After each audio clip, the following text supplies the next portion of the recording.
Kingdom means राजा और जो उनके राज्य, उसके बारे में आज हम डिस्कस करेंगे। आज हम पढ़ेंगे कि राजा और उनके राज्य यानी कि kings and kingdom. So learning outcomes, origin of Rajputs, foreign invaders, Rajputs in south India, political development in north India, Rajputs in Deccan, case study the Cholas. In the 10th century, several Rajput kingdom also emerged in northern and central India. These included the Chamanas or Chauhans, Paramaras, Bundelas, Solanki, Chandels, etc.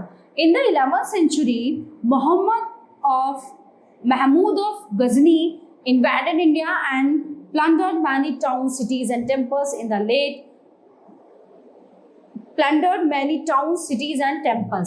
in the late 12th century, Muhammad Ghori invaded India and put an end to Hindu rule in the northern India. So these invasions led the foundation of the Sultanate of Delhi and Muslim rule in India. तो जो यहाँ पे पहले शासन हुआ करता था किनका था? 10th सेंचुरी में राजपूत का राज्य था। यहाँ पे चामनास थे, चौहान थे, बुंदेल, सोलंकी, इन सब का राज्य था। तो 11th सेंचुरी में कौन आया? महमूद ऑफ गजनी, है ना, वो भारत में आया। उसने क्या किया? बहुत से गांव, शहर और मंदिर तुड़वा दिए यहाँ पे आके। फिर 12th सेंचुरी में मोहम्मद गौरी आया, उसने भारत में जो है पूरा अपना शासन फैला दिया और यहाँ पे जो हिंदू धर्म है उसको खत्म करने की कोशिश की और धीरे धीरे उसको कम भी किया, ठीक है ना। और फाउंडेशन ऑफ दिल्ली और मुस्लिम रूल इन इंडिया, ठीक है। दिल्ली में और मुस्लिम जो शासन है वो भारत में कैसे पसरा, आइए उसके बारे में बात करते हैं। Origin of Rajputs. After the death of Harshavardhana Rajput period came into existence. The Tomar, Chauhan, Solanki, Parmanas, Gadavas and Chandelas were main Rajputs who ruled over North India. So the word Rajput comes from the Sanskrit word Rajputra, which means son of a king. Historians have different opinions regarding their origin. Some believe that they were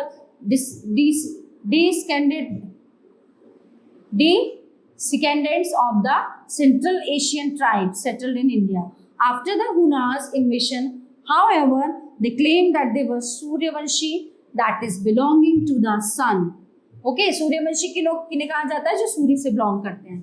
family और Chandravanshi, that is belonging to the moon family. तो जो चंद्रवंशी होते हैं belonging with family moon. So some Rajput clans also consider themselves to be part of the fire family, which Agnikula. They believe that they were born out of sacrificial fire. Rajputs in North India. Gahadwalas, यानी कि Jaichand was the king of Gahadwalas. The Gahadwalas ruled over the region around Kannauj in 1194, and Muhammad Ghori defeated Gahadwala king Jaychand. The Chandelas, these Rajputs ruled around Bundelkhand. Okay, Kritivarman was the most powerful Chandel ruler. जो कृतिवर्मन था वो सबसे ताकतवर कौन था? चंदेल शासक था। Khajuraho was their capital city. It consists of many temples built by Chandelas. ठीक है। The Tomar, these rulers founded the city of Dilika यानी कि Delhi in the 18th century. Later the Chauhans annexed their territories. The Chauhans also known as Chamanas ruled the region around Delhi and Ajmer. So the most powerful Chauhan ruler was Prithviraj Chauhan. He defeated Muhammad Ghori in 1191. However, a year later Ghori defeated Prithviraj and killed him. Political development in North India. राजनीतिक विकास कैसे हुआ north India में? The Gujarat Pratiharas, the Gurjar और प्रतिहार rule over western India. तो गुर्जर और प्रतिहार जो थे उनका शासन कहाँ पर था? वेस्टर्न इंडिया पे। Parts of western and central Rajasthan and parts of central India यानी कि Nagabhatta one. India, Nagbhatta I was the most powerful ruler of the Pratihara dynasty. He expanded the empire. Vatsraj and Bhoja were the other rulers. Raja Bhoj established the largest empire in northern India. Kannauj was the capital of his empire. Raja Bhoj issued silver coins So these coins had to the mark of Varaha and incarnation of Vishnu. So he was also called Adi Varaha. Raja Bhoj was succeeded by his son Mahendrapal. The Solankis were also known as the Chalukyas of Gujarat.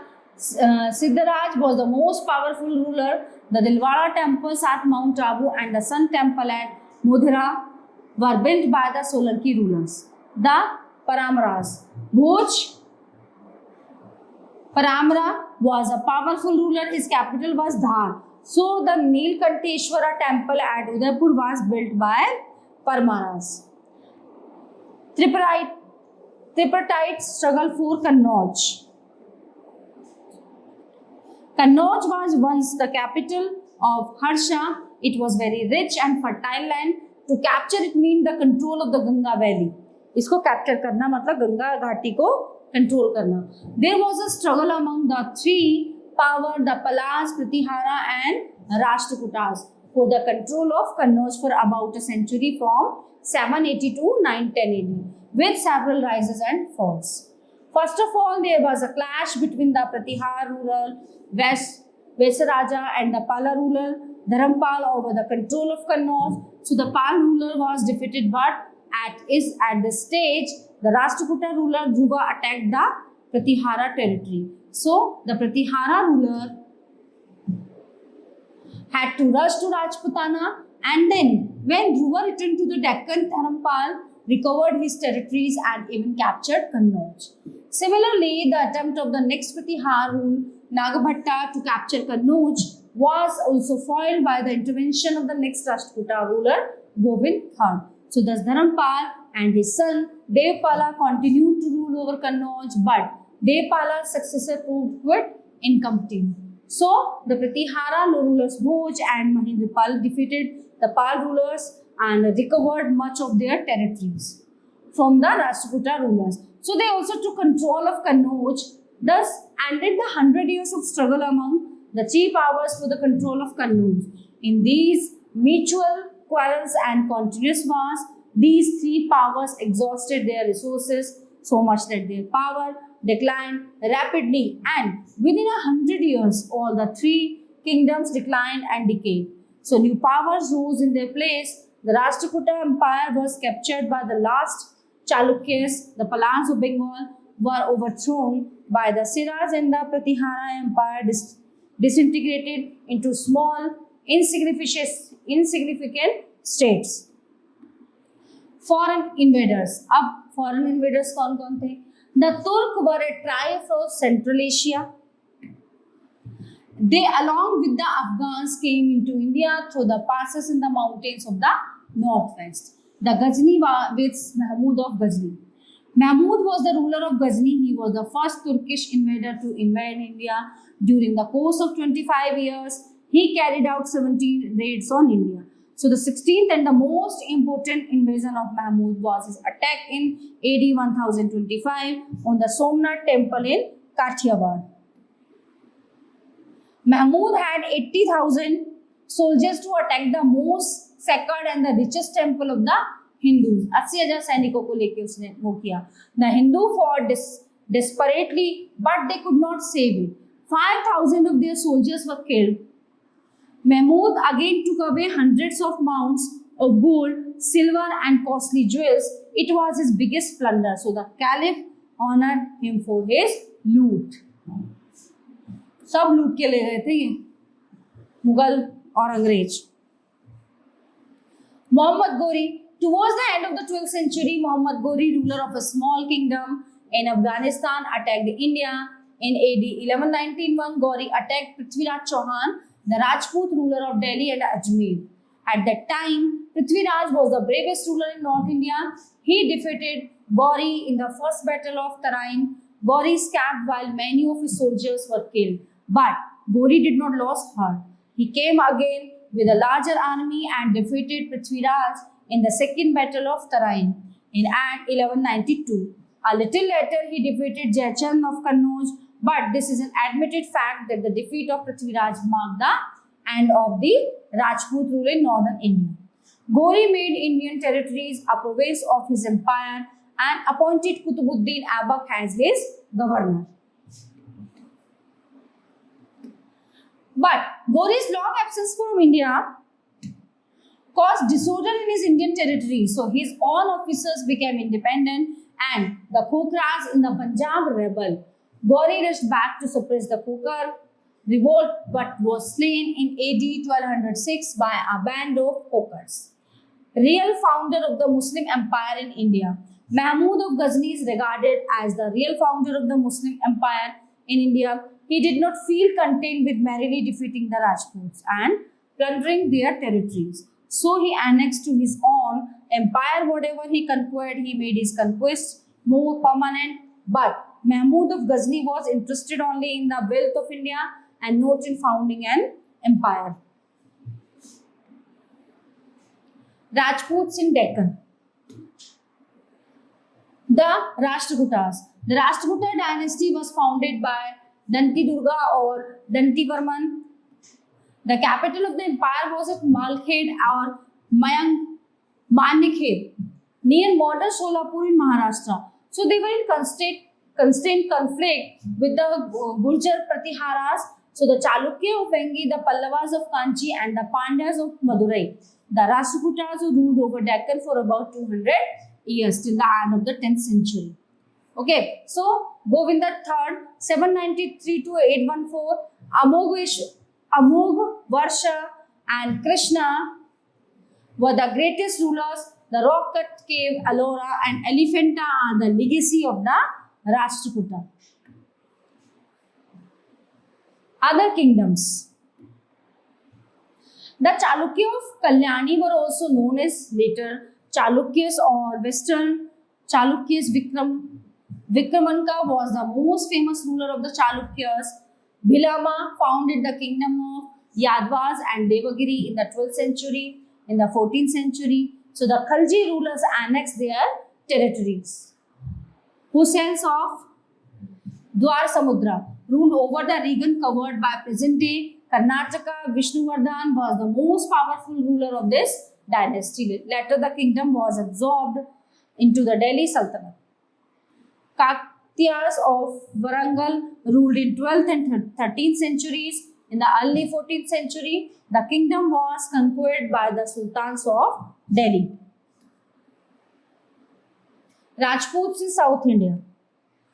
Rajputs in South India were the following: the Palas of Bengal. After the death of Harsha in AD 750, the people elected one Bhupala as their ruler in Bengal. His son Dharmpal founded the Pala dynasty 775-810. Under Dharmpala and his son Devpala, the Pala kingdom grew to include present-day Bengal, Bihar and parts of Odisha. One of the later Pala kings, Mahipal, was defeated by the Chola king Rajendra Chola in 1023. The Pallavas. The Pallavas had become extremely powerful during the 7th and 8th centuries. They had their capital in Kanchi. They built many beautiful temples out of stone. So the Pallavas were defeated by the Cholas in the 19th century and their rule came to an end. The Pandyas. The Pandyas had established their capital around Madurai and were a force to reckon with. Chola dynasty was a strong empire in South India. The rulers of the dynasty were also known as the Imperial Cholas. So they ruled in South India for nearly 4 centuries. Their capital was Tanjore, now called Tanjore. Vijayalaya founded the Chola dynasty. He built the town of Tanjore and beautiful city of temples. He also built a temple of goddess. Which temple? Nishumba Sudhini. Nishumba Asudhini. Raja Chola. Raja Chola was one of the greatest king. He was also called Raja Rajvan. He inherited a small kingdom, but within a few years it developed into a big empire with an organized army and navy. Okay. Raja Rajvan organized a strong navy. The beautiful temple of Brideshwara in Tanjore was constructed by him. Rajendra Chol. After the death of Rajaraja I, his one occupied the throne. He continued with the policy of conquest, commemorate his conquest. He adopted the little of Gangikonda and founded a new capital called Gangaikonda Cholapuram, यानी कि modern Gangaikondapuram in Tiruchirappalli district. The successor of Rajendra Chol continued to fight against the neighboring kingdoms, but the huge expenses on wars affected the Chol treasury adversely. This weakened the Chol Empire. Towards the end of the 13th century, the Chol Empire declined. The traders during the Chol period dominated trade. There were two chief ports, Kaveripatnam and Nagapatnam. Merchants arrived there from Southeast Asia and China. Evidence proves that even Yavanas, Greeks, visited the city in order to trade guilds were established. The profits from trade were used for the development of agriculture. Chol carried some trade with China also. Cultural achievements of the Cholas. Temple. The resources and extent of the empire of the Chol dynasty enabled the rulers to build great capitals in temples. These temples were the center of cultural life. They acted as an audience hall and a place for other activities like ceremonial dances performed by the Devadasis. The temple was a miniature city or place with living room for priests. The temples usually enjoyed revenue-free grants and donations from wealthy merchants. The style of temple architecture was known as Dravida as it was confined to South India. The building of story upon story about the chief deity room called Garbha Griha was the main feature of the Dravid style of temple building. Sculptures. The most distinctive feature of Chola craft was making bronze image. These bronze images of the Cholas are considered among us the finest in the world. So most of the bronze sculptures were of deities. A few sculptures or devotees were also found. Language and literature. Language like Tamil, many regional languages like Tamil, Telugu and Kannada developed during this period. An important literary achievement was that famous literary works were translated into these regional languages during this time. So, Chol inscriptions are sources that give us information about their conquest, land, grants, village, government, important posts and officials. So, a large number of inscriptions are found on the walls of the Brihdeshwara temple. मंदिर की दीवारों पे, poles पे ये सब चीजें खुदी हुई हैं आज भी. Chol administration. The Chol had a highly organized administrative structure headed by the king and a council of ministers to aid and advise him in order to protect the country. The Chols maintained a large army comprising cavalry, infantry, elephants and a strong navy. The empire was divided into mandalas or provinces. So each province was further divided into Valandev or district and Nadu or groups of villages. A large town was administered separately and called a tanur. The associations or assemblies were the most important part of Chol administration. So they performed the role of the local self-government of modern times. The Ur and the Sabha were the two important assemblies involved in local self-government in the rural areas. The Ur was like a general assembly of people who were the owners of land in the village. The functions of the Sabha are described in Karnataka's inscriptions. During this period, trade and commerce was at its peak. Chola inscriptions mention about large trading corporations named Manigramas. These Manigrams operated in inland towns as well as the coastal areas. Agriculture. Cholas made new developments in agriculture. They opened up areas for large-scale cultivation. They also leveled land and cleared the forest, chose land and introduced the art of growing two crops in a year. They excelled in the cultivation of rice. Types of land. Chol inscriptions mention several categories of land. Velanavegi, land of known Brahmana peasant properties. Brahma, they are land gifted to Brahmanas. Okay, Shalabhoga, land for the maintenance of a school. Devdana, Tirunamattukani, land gifted to temples. Palichandan, land donated to Jain institutions. Okay, so these are the medieval period topics. So all our topics are covered here. I hope you all are very well understand this chapter. So we will meet you the next class. Thank you.